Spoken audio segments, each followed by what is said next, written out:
conservative, constitutional. It's the Andrew Cooperrider Show, keeping you informed on what's going on right here in Kentucky. And welcome, everybody, to another amazing day right here on the Andrew Cooperrider Show. Hopefully you're having a fantastic Thursday, or maybe you're just starting your day out if you're listening over on WZXI. We're on Monday through Friday at 9 a.m. If you're over there, you're probably just starting out your day or getting into it.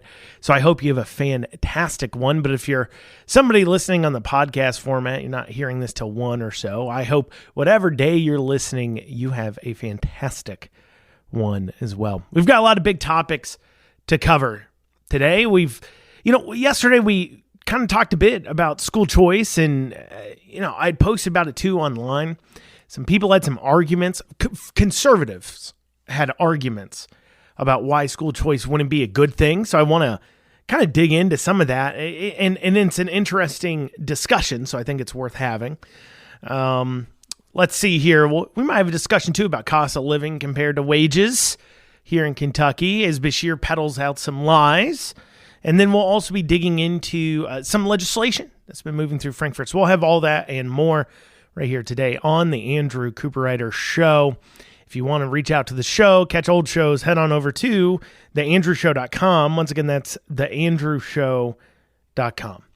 So yesterday, as I had stated earlier, I spoke about school choice, and I mentioned how our leadership isn't allowing the bill that has the best chance to pass the House, that would have the most amount of votes on it, to move forward because they personally don't like the sponsor because he stood up to them. And if you wanted to make a difference, you should call up there to the Legislative Research Center and leave a message for your legislator, or you can email them if you head on over to LRC's website and say, hey, leadership, stop messing around, get this bill moving forward. But regardless, and I'd posted something similar online, and I had two comments from conservatives. So normally, Democrats are going to respond, say, public dollars shouldn't be going to private schools, forgetting that the public dollars came from private people in the first place. And it's really not worth it for us to dig into those conversations. I've talked about those common arguments against school choice that comes from the left, but I thought it was worthwhile to talk about these arguments coming from the right. And so I'd essentially stated, hey, reach out, tell your legislators to, pass House Bill 208. And I got a comment from, I need to cough real quick. Here we go. I got a comment from two people who self-identify as conservatives. And one was, no, we don't want school choice in Kentucky. Parents already have the choice to choose how their kids are educated. Putting the state Department of Education in charge of homeschool/private school is nonsensical. With the government funds the government runs, you can homeschool for free. And in the similar vein, we had another comment from somebody saying that why would any conservative want this? The whole point is to get away from government-controlled education. You choose to allow government to fund private schools, and the government will then dictate your child's education. So let's dig into this. Let's talk about this point, because on its surface, it looks like it has some merits. And honestly, if we lived in a perfect world, not in the real world, the world we currently live in, the argument I would agree with and be 100% for. If we were first creating our educational system across the country, they're saying, how do we want to handle this? How much should the government pay for it? I'd be the first to chip in and say, you know what? Maybe the government shouldn't pay for it. Maybe it should be on parents to take care of and raise their own children. Not only does that teach personal responsibility, it teaches them not to ask the government to raise your kids. It creates more critical thinking kids that aren't indoctrinated by government actors that then wouldn't lead to this, indoctrination, far left centers that our schools have become. And, for those of you who don't think so, I know maybe in your rural communities you don't see it, but you go to Lexington, you go into Louisville, you're going to be seeing, those transgender flags, the gay flags up. They're going to be up everywhere, right? So if we were not in this current world, I would agree with you, but we need to understand where we are now and what are our best options. It's kind of like being on top of a mountain and being faced with a couple choices of which way to go. And none of them are perfect. And all of them have their own dangers. We're trying to decide which one has the least amount of dangers. And you're the guy at the back that's like, what we should have done? Never climbed this mountain in the first place. Well, yeah, no duh. We should have never climbed this mountain in the first place. But we climbed it. We're up here. What do we do? And so what do I mean by the mountain climbed? So currently in Kentucky, it is in our state constitution that our government must fund a common school system. There must be K through 12 education. And our state Supreme Court has gone through and even interpreted that to mean that not only must there be a K through 12 educational system, but our state government must contribute a substantial amount of funds into a K through 12 educational system, or they're like mandated to do it. Like, it's not allowed. So in order for us to be able to go way back to the beginning and say, never mind. We don't want government involved in school at all. We don't want government funding school at all. In order to do all that, we would have to go way back to when our Constitution was first being wrote and plug that in there. Otherwise, here we are. Or we could try to pass a constitutional amendment that says, okay, never mind, the government doesn't have to fund K through 12 education at all. And let me ask you, do you think a single Democrat would vote for that? No. And do you think it'd be really hard to get 10 to 20% of Republicans to sit there and say, no, I don't support that idea. That sounds awful. It wouldn't be hard at all. You're maybe looking at 30 to 40% of Republicans that could be persuaded to believe that the government funding education, period, that each parent being responsible for their own kid is the good idea and the way we should move forward. It's next to impossible. So until we can get that change in the Constitution, it's not going to happen. It's not going to happen. And we will never get that change in the Constitution. So stop living in this fantasy world and look at where we are now. Government will always fund education. How do you want them to do it? And right now, individuals who have the money to pay for private school and individuals who have the time and money for homeschool. And the other claim made in one of these comments I mentioned was that you can homeschool for free. I've homeschooled my son before. It isn't free.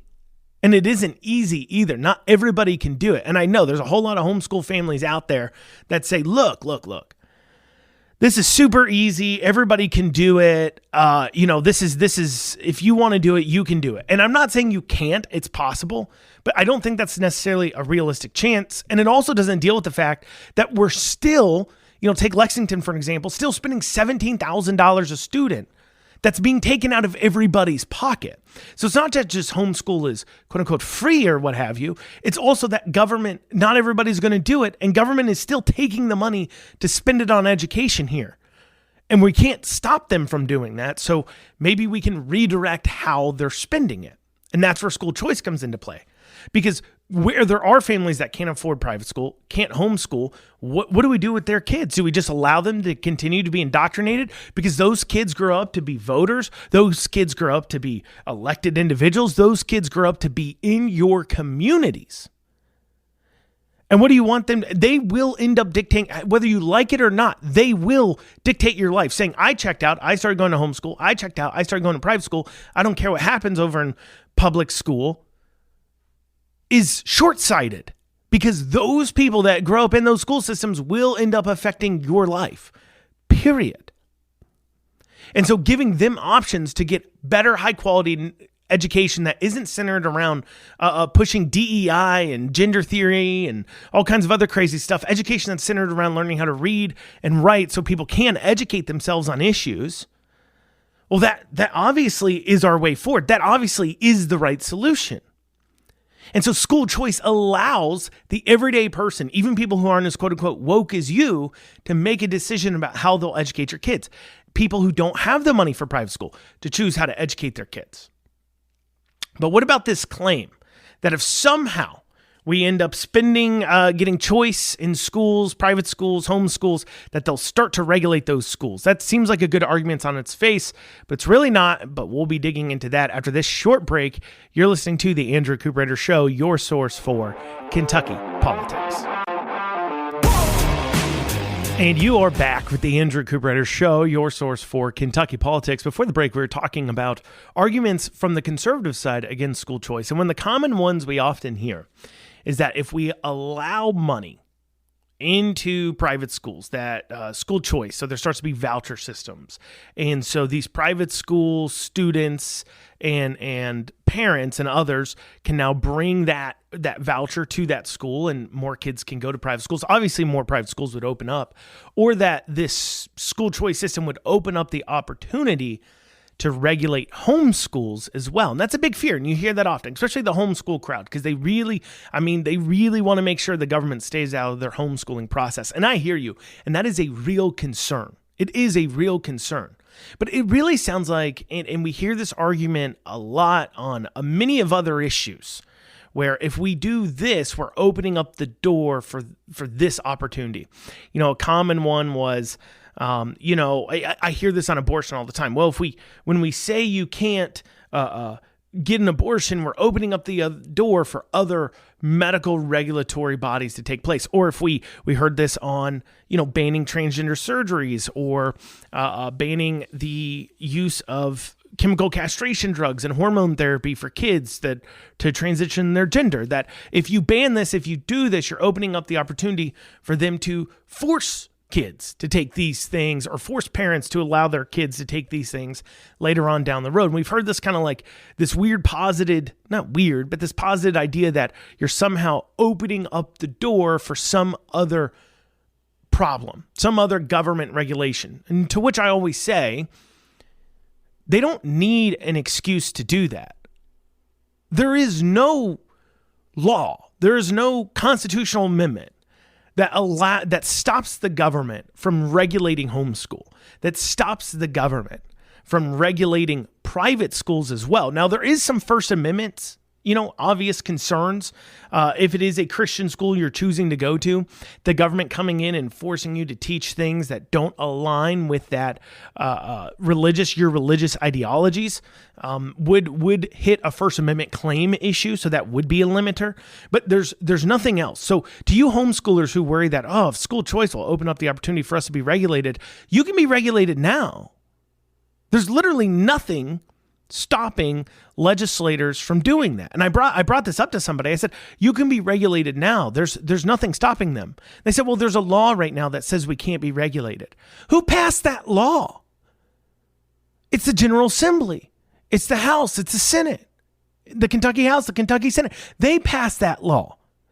They can pass a new law that says you can be regulated. Nothing is stopping them right now from doing that. And opening up the opportunity for funding for this quote unquote government regulates what it funds.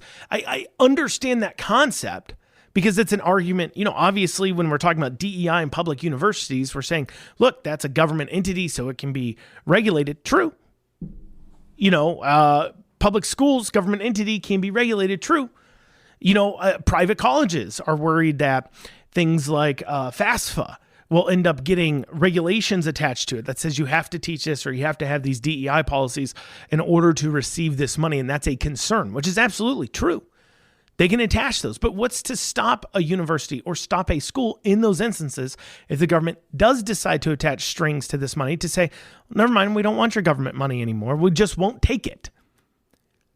I mean, private schools exist now that aren't taking it. So if they start attaching strings to the money to go to these private schools, if we have school choice voucher system and they start attaching strings that then now basically are turning private schools into teaching the same thing public schools are, guess what will happen? Private schools will open up that won't take the money because they want to teach how they'll want to teach. And there's a market for that, clearly, as there's currently a market for sending your kids to private Christian schools and Catholic schools and paying enough that they can exist now without government funds because they want to get away from that government regulation. So the government does start to regulate too much. There will be private schools, universities, things like that will split apart, say, I don't want the money then, and teach what I want to teach and handle it how I want to handle it. And then that will continue on. We'll be in the same situation we are now, except that there's a little bit more of a free market for the public schools, for those who can't afford to pay for private schools, and they can start to pick and choose where they go to school, which will create a competition in the marketplace, which, yeah, maybe they're all mandated to teach DEI stuff, but at least maybe you can pick a school that actually teaches kids to do math or reading It's objectively a better situation than where we are now. Like I said, we already climbed the mountain. Saying that we should just go back to the bottom of the mountain isn't an option. We're here. We need to pick a path forward. And also on this idea that if you start taking money from the government, suddenly they have an excuse to regulate you. They'll start regulating you. Please tell me, when did a barber get money from the government that made them now go get regulated and licensed by the state? When did a realtor get money from the government that then gave the government an excuse to make them go get licensed by the state? When did a business owner receive money from the government to where they now have to go to their county and state and federal government and register with them and ask permission to do business? They have to get a business license. They have to ask permission to do business. When did they get money from the government to do those things? They never did. The government just did it. Unless it is in our Constitution, there is nothing stopping them from regulating you now other than the voter. And the voter will still exist to be that check on them regulating homeschool and regulating private schools now that there would be if school choice passed. That would still exist. So I think the holes in your argument, like I said, I live in the real world. And objectively speaking, school choice is a better solution than what we have now. It creates a competition in the educational marketplace, a greater competition that will offer opportunities for different situations. Now, another argument that we hear the left make against school choice too, and I just want to mention this. This is the left who mainly makes this, is that, these schools won't offer things like transportation or intervention or these kinds of things, and they'll be able to pick the cream of the crop, and these kids won't get taken care of, and it'll be awful. Let me ask you this question. Okay, so Lexington, for an example, $17,000 a student. Jefferson County, over $20,000 a student. Okay, so let's pretend you are one teacher, and you were to decide, I'm going to go ahead and teach 10 kids. That is half the student to teacher ratio that is currently in most schools. So you're going to take care of 10 kids. One teacher taking care of 10 kids. That teacher would now be making $170,000 a year gross. $170,000 a year gross. Even if they take out another $70,000 to handle picking all the kids up, one teacher going around just picking all the kids up, feeding the kids a meal or two each day, like they do at these schools, providing all the textbooks and everything else, easily could be covered at $70,000 a year. They're still making $100,000 a year, twice as much almost as the average teacher in Kentucky, and able to pay better attention. So they talk about, they don't have required reading intervention. They don't have required this. They don't have required that. The options, if you truly have a true school voucher, school choice system, the options open to them would make things like intervention at public schools look like child's play, look stupid, look ineffective compared to what you could do. I mean, you could have one very specialized teacher, even teaching only 5 kids. And if the parents were able to get them there and provide the food, right? In this case, if the parents said, you know what, my kid needs extra special attention, so I'm going to make sure I drive them and drop them off. Or even it's 5 kids. The teacher can pick them up. How about that?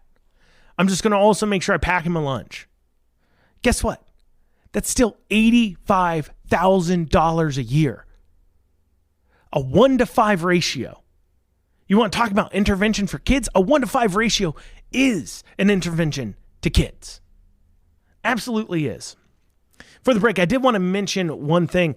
I saw this recently, the Kentucky Health Departments Association. This is very exciting. I want to make sure I'm doing my public service announcement. I want to make sure you all know about this. The Kentucky Health Departments Association is offering your kids, K through 12, a chance to join the big pharma propaganda machine. It's very exciting, y'all. Very exciting. And you can sell their soul for a chance at $500. This is an amazing taxpayer-funded entity, the Kentucky Health Departments Association, and they're offering a poster and media contest for your kid to become a vaccine champion. Entries will be accepted until February 23rd now. So if you want to make sure you hand them over to Big Pharma, you got to get up there. Elementary school, kindergarten through 5th grade, their poster presentation, this is what they want them to do on their poster. Kindergartner, to describe the importance of childhood vaccines.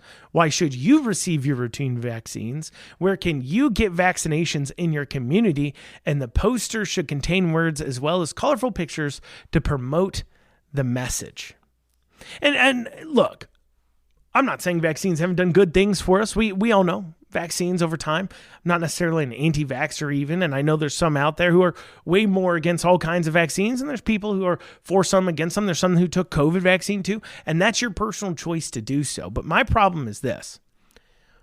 Allow the groups that make money off of these things to handle the propaganda. Why are you getting our kids involved in this?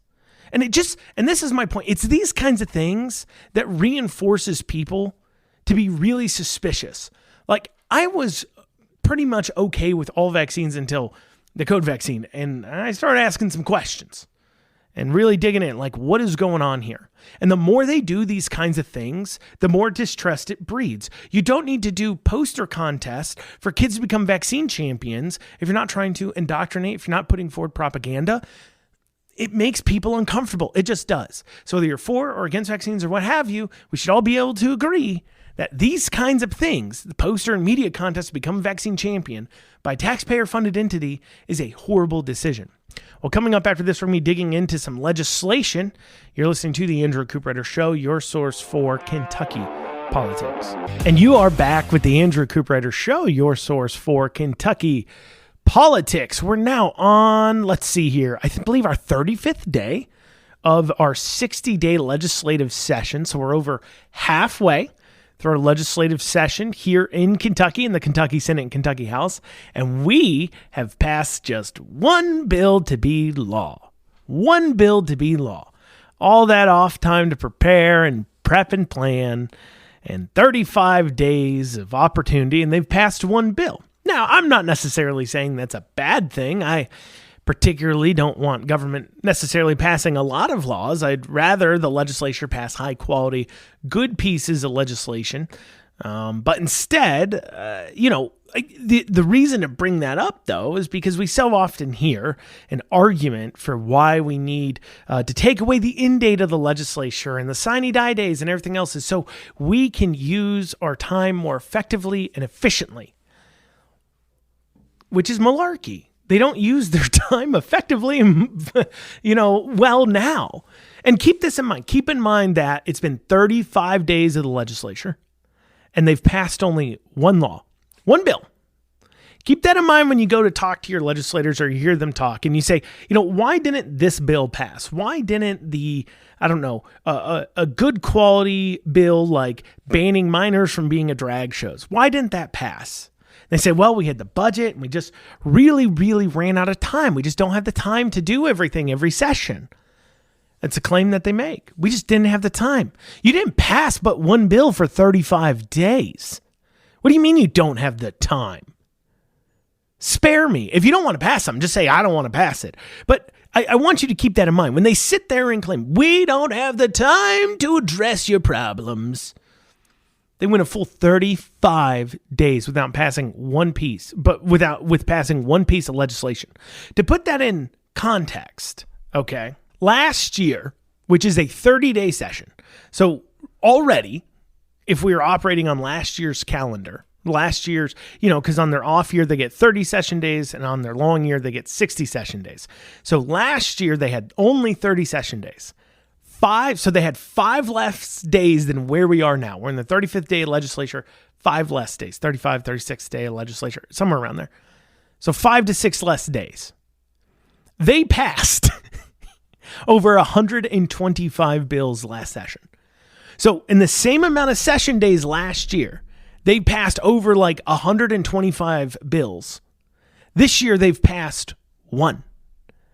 And like I said, I don't particularly have a problem if they don't pass a whole lot of things, other than the fact that there's a lot of good bills, needed bills out there, bills to do things like repeal regulations, bills to do things like, get a control on crazy things, these DEI bills. There's bills to deal, once again, with minors at drag shows. There's bills to deal with, parental rights when it comes to schools. We've had issues with things at like Raceland Worthington, issues at Anderson County schools with parents' rights and parents' knowledge being overrode, problems with predatory teachers going on. We've had tons of issues that can be and need to be addressed. But despite that, these bills aren't moving forward, or maybe they're slowly moving forward. And then they'll come back and say, look, I get it. You really wanted that bill to pass. Even a bill there's one by Steve Doan that would stop sales tax on precious metals. So you could buy gold and silver without having to pay sales tax on it, recognizing it as kind of like a currency, not really like, or investment item, not really like a, like you're buying a couch for your house, right? Recognizing it as it's an investment. It's not bought for any other reason than that. That's a good bill. I think we all agree. Yeah, sales tax on gold, get rid of that. That sounds great.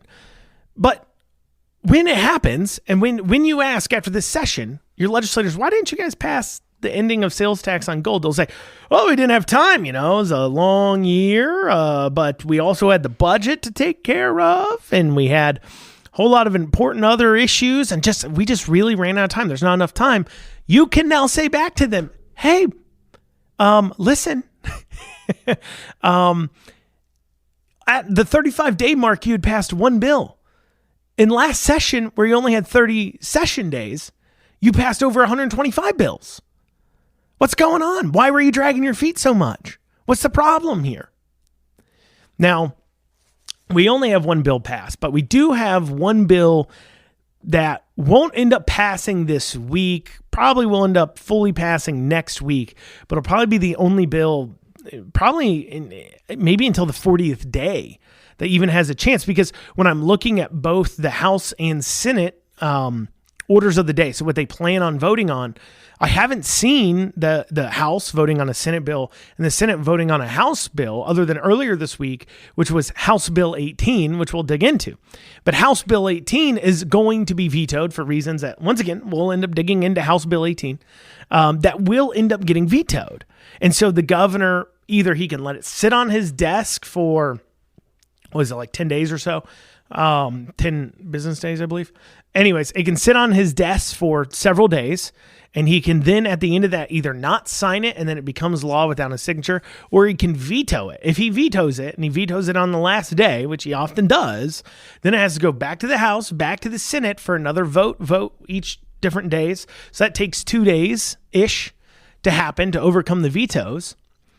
So, we're looking at another 12 days in that time frame-ish before House Bill 18 ends up becoming law. And so that will end up being, right around about the 45th-ish day or so of legislation. So it'll be 45 days in and we will have 2 bills passed, most likely, unless something comes up between now and then that the governor won't veto that both the House and Senate agree to. But he most likely will veto House Bill 18. Why? Because House Bill 18, of course, is the bill that all the Democrats hate. You may remember I covered on my show the freak out over House Bill 18. What House Bill 18 would do would ban local governments, counties and municipalities and cities from making landlords take government vouchers for rent. And so basically, right now, a landlord can choose in a lot of places to say, look, I want you to be the one paying your rent. I don't want to take people who are receiving government vouchers for their rent, things like Section 8, because they're saying, look, I don't want, there's certain things that go into individuals that take vouchers to pay for their rent. And it's not that they're bad, but when you look at the entire group as a whole, you're looking at people who are more likely to destroy the place, for an example, if you're not paying the rent yourself, somebody else is, you feel a lot less ownership and feel a lot less tied into making sure you're taking care of the place. And so that can lead to quite a lot of issues inside somebody's home. I mean, keep in mind, they're renting this out. This is their home. They're responsible for damages. When you leave, they have to take care of things. And if you've wrecked the place because you don't take any ownership of the place, because somebody else is paying your rent, well then,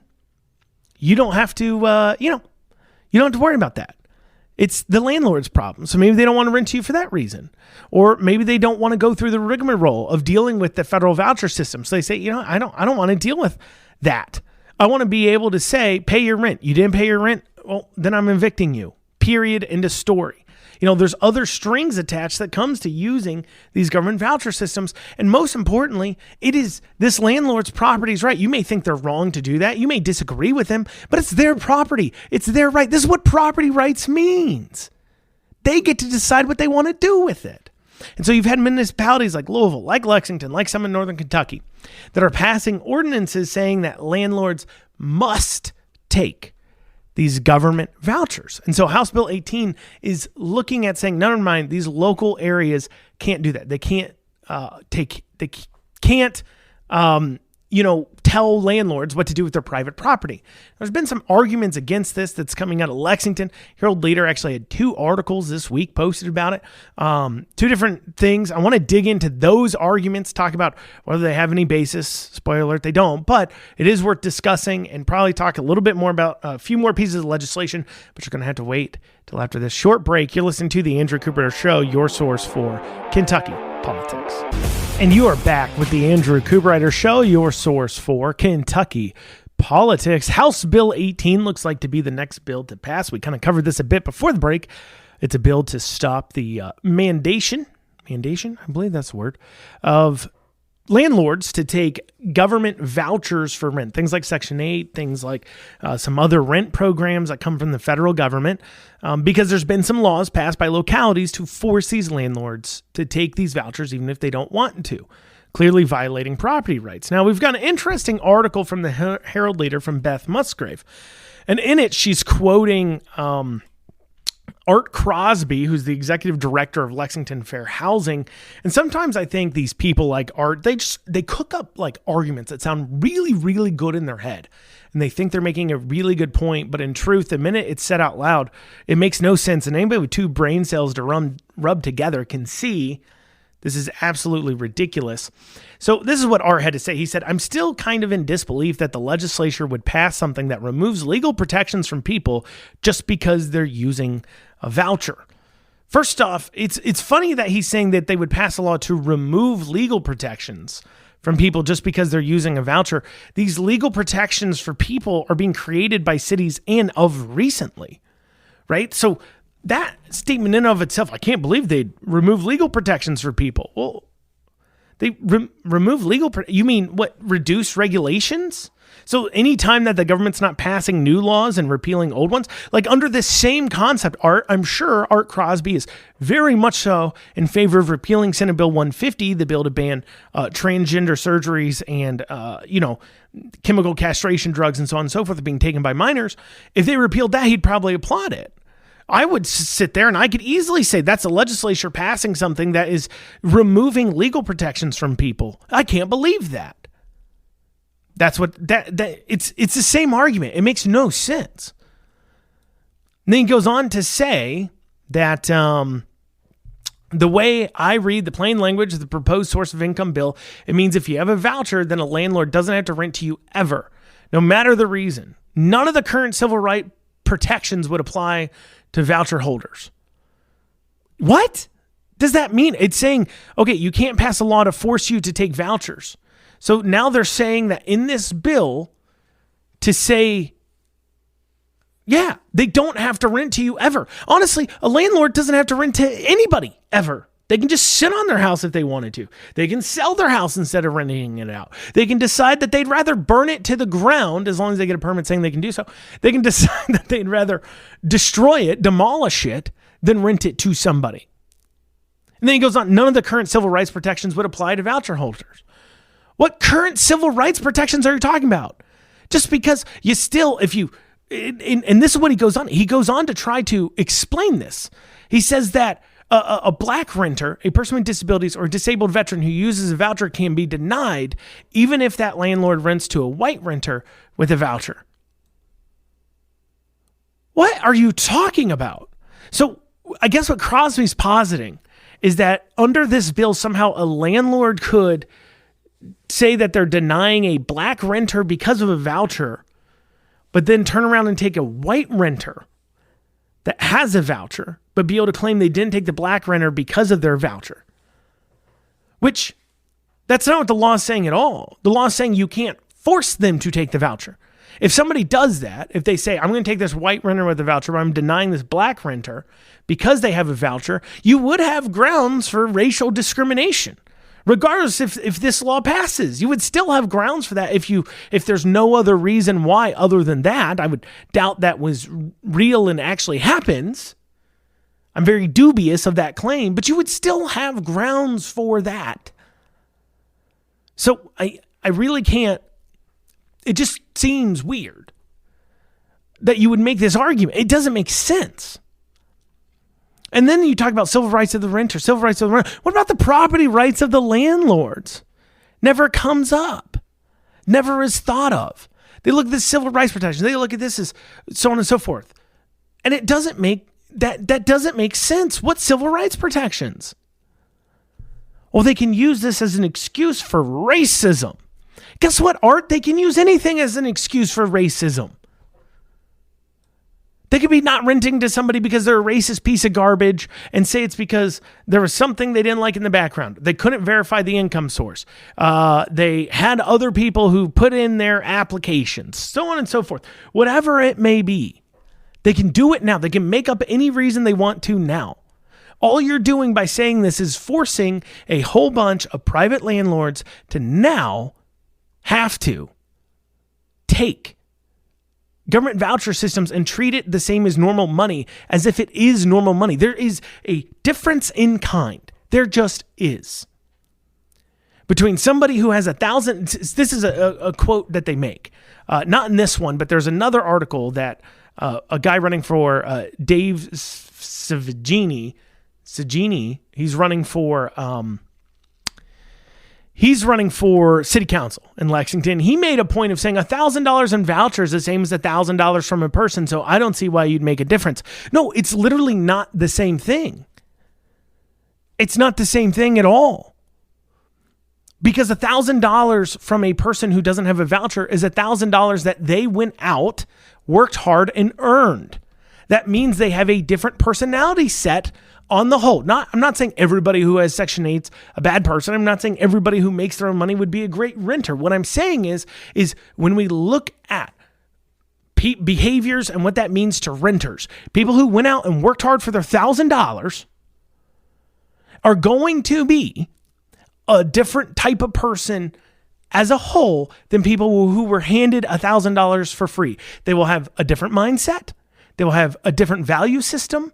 They will look at things differently. They just will, on a whole. I'm not saying it's impossible that a person who has $1,000 voucher looks at things the same way somebody who earned $1,000. And I'm not saying there's people who've earned $1,000 that don't have the same mindset of those who take a voucher. Not saying a voucher automatically makes you a bad person. It doesn't. But if I'm out here trying to sift through renters to pick somebody to live in a home that is going to pay me my rent on time and take care of the property so I don't end up losing my butt on the deal, I'm looking for any indication I have that they're going to be somebody who takes care of stuff and who takes care of things, takes care of themselves. You know, there was a comment by Savigini in here, or no, it was actually by Art Crosby, who says discriminating against people for their mental health. It's like, well, you could discriminate somebody who's mentally ill. That shouldn't be allowed to discriminate against somebody who's mentally ill. You know, buckle up, buckaroo. I'm going to say something here. I think you should be able to discriminate sometimes against people who are mentally ill if they're severely mentally ill, who are trying to find... I'm sorry, I just think so. I mean, if you're mentally ill and you end up, I don't know, going mentally crazy and that causes you to put a bunch of holes in the wall. Like, I'm talking like severely mentally ill. like, where you start writing things on the walls and, you start destroying the place. You're mentally ill. You can't, get out of bed to take care of the property. Like, that is a real thing. And while I understand that person's in a place and they need taken care of and so on and so forth, they need housing, I hear you. But at the same time, when you're talking about a rental situation, I know everybody thinks of giant companies, but they're not giant companies. They're individuals. And you're asking one individual to take on the responsibility as well as the liability of another individual directly. And so forcing them to take on liabilities that they don't want, it's too much. That's why this bill's passing in the first place. One more piece I want to quickly hit upon, I got about a minute here, is Senate Bill 126, set to pass the Senate.